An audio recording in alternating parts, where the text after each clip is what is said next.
ቤተክርስቲያን ውስጥ 5 አይነት በሽተኛ ነው ያለ። የመጀመሪያዎቹ በሽተኞች እነማን ናቸው? ወንዶች። በሽታቸው ምንድን ነው? ዝሙት። ሴትን ባዩ ቁጥር በዝሙት መነደፍ ማለት ነው። ይሄ በሽታ የወንዶች ችግር ነው ይባላል። አይቶ መውደቅ፣ አይቶ መመኘት። ሁለተኞቹ በሽተኞች እነማን ናቸው? ሴቶች። የእነሱ በሽታቸው ምንድን ነው? ትውዝፍት፣ ጌጥ ማብዛት ማለት ነው። ጌጥ ማብዛት፣ ይህ ደግሞ የእነሱ በሽታ ነው። አሁን ምንም የጆሮ ጌጥ አልበቃቸው ብሎ ያፍንጫ ጀምረዋል። በጣም እኮ የሚገርም እኮ ነው።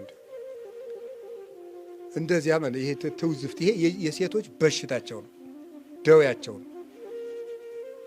እነሱ የማጌጥ በሽታ አላቸው። ያጌጡትን እያዩ ደግሞ የወንዶች የምን በሽታ አለባቸው?